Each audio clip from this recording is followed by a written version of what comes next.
செய்தி. ஆவடியில் துப்பாக்கி முனையில் 1.5 கோடி நகை பணத்தை கொள்ளையடித்தவர்களின் சிசிடிவி காட்சிகள் வெளியாகியிருக்கிறது. ஆவடியில் துப்பாக்கி முனையில் கொள்ளையடிக்கப்பட்ட சம்பவத்தின் சிசிடிவி காட்சிகள் வெளியாகியிருக்கிறது. நகைக்கடை அதிபரை கட்டி போட்டு கொள்ளையடிக்கப்பட்ட சம்பவத்தின் சிசிடிவி காட்சிகள் வெளியாகியிருக்கிறது. 1.5 கோடி நகம் பணத்தை கொள்ளையடித்தவர்களை பிடிக்க 5 தனிப்படைகள் அமைக்கப்பட்டிருக்கக்கூடிய சூழலில் தற்போது கொள்ளையடித்தவர்களின் சிசிடிவி காட்சிகள் வெளியாக இருக்கிறது.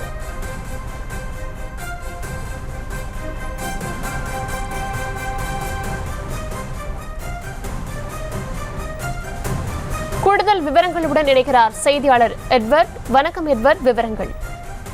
வணக்கம் ஜனனி. ஆவடி அடுத்த மக்காவது பேட்டையில் ஜுவல்லரியில் நுழைந்த வட மாநில கொள்ளையர்கள் துப்பாக்கி காட்டி 1.5 கோடி மதிப்பிலான நகையை திருடி சென்ற சிசிடிவி காட்சிகள் தற்போது வெளியாகியுள்ளது. அதன் அதிர்ச்சி காட்சிகளை நாம் பார்த்து வருகிறோம்.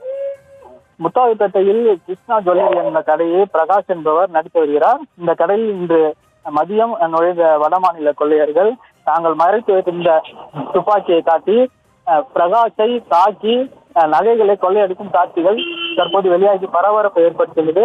கடையில் இருந்த அவரை உள்ளே வந்த மர்ம நபர்கள் தாக்குவதும் துப்பாக்கியை காட்டி மிரட்டுவதும் இந்த சிசிடிவி காட்சியில் பதிவாகியுள்ளது.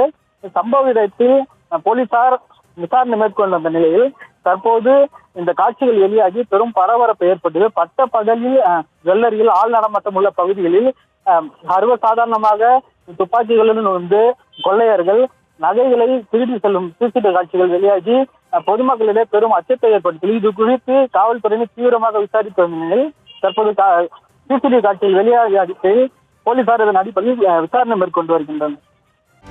செய்திகளை உடனுக்குடனும் துல்லியமாகவும் தெரிந்து கொள்ள சப்ஸ்கிரைப் பண்ணுங்க.